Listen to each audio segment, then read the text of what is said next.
एक सुबह अकबर के दरबार में हड़कंप मच गया। सीमावर्ती गांव से दूत कांपती आवाज में बोला, जहां नदी बरसों से सूखी पड़ी है वहां मछलियां हवा में तैर रही हैं। पानी का एक कतरा भी नहीं, फिर भी वे जीवित हैं। सेनापति तमतमा उठे। यह असंभव है, अवश्य किसी दुश्मन राज्य की चाल है। अकबर ने तुरंत प्रस्थान का आदेश दिया। साथ में उनके प्रिय मंत्री बीरबल भी थे। जब सब नदी किनारे पहुंचे तो दृश्य देख हर किसी की सांस अटक गई। नदी की तलहटी पत्थरों और धूल से भरी थी। न नमी, न दलदल, न रेत के नीचे जल। आकाश तप रहा था और उसी सूखी जमीन के ऊपर चांदी सी चमकती मछलियां गोल गोल घूम रही थीं, मानो अदृश्य जल में तैर रही हों। वे साधारण मछलियां नहीं थीं। उनका शरीर पारदर्शी था, जैसे कांच। उनके पंखों के किनारे नीले प्रकाश से दमक रहे थे। वे कभी ऊपर उठतीं, कभी नीचे झुकतीं, पर धरती को छूती नहीं थीं। गांव वाले भयभीत थे। यह आकाश मत्स्य हैं, एक बूढ़ा बोला। कहते हैं ये तब आती हैं जब राज्य पर विपत्ति आने वाली हो। सेनापति ने तलवार खींच ली।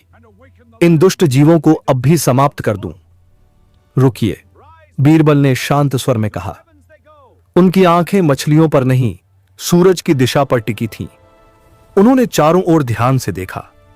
नदी के एक किनारे पर ऊंचा टीला था और दूर एक पुराना खंडहर। बीरबल धीरे धीरे उस दिशा में बढ़े। उन्होंने जमीन को छुआ, सूखी, कठोर, बिल्कुल निर्जल।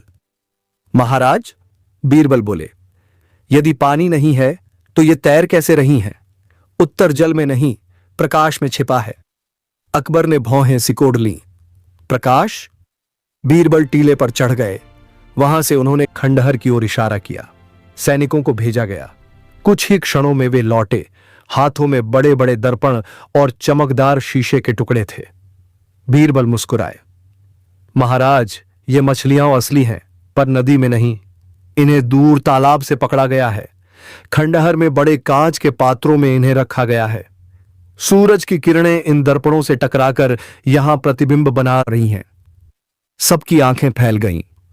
वास्तव में दर्पणों की एक गुप्त श्रृंखला सूर्य का प्रकाश मोड़कर सूखी नदी पर गिरा रही थी। कांच के पात्रों में तैरती पारदर्शी कांच मत्स्य, एक दुर्लभ जाति का प्रतिबिंब हवा में ऐसा प्रतीत हो रहा था मानो वे यहीं तैर रही हों। सेनापति स्तब्ध रह गए। तो यह छल था? हां, बीरबल बोले। कुछ चतुर व्यापारियों ने डर फैलाकर इस भूमि को सस्ते में खरीदने की योजना बनाई थी। वे चाहते थे लोग इसे अपशकुन समझकर छोड़ दें।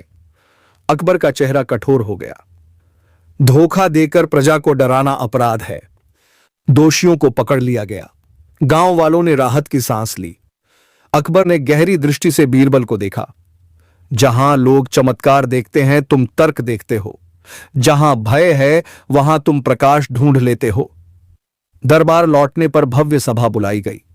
अकबर ने घोषणा की, बीरबल ने आज न केवल रहस्य खोला, बल्कि राज्य को छल से बचाया है। उन्होंने स्वर्ण मुद्राओं से भरा एक विशाल संदूक मंगवाया, इतना भारी कि 4 सैनिक उठा रहे थे। यह तुम्हारे लिए, अकबर ने कहा। बीरबल ने विनम्रता से झुककर कहा, महाराज, मेरा सबसे बड़ा इनाम यह है कि प्रजा अब भयमुक्त है। अकबर मुस्कुराए। फिर भी बुद्धि का सम्मान स्वर्ण से ही किया जाएगा। पानी नहीं था, नदी सूखी थी, पर सबसे बड़ा प्रवाह था बीरबल की बुद्धि का। वीडियो पसंद आया हो तो लाइक करें, शेयर करें और नवरत्न बीरबल चैनल को सब्सक्राइब जरूर करें।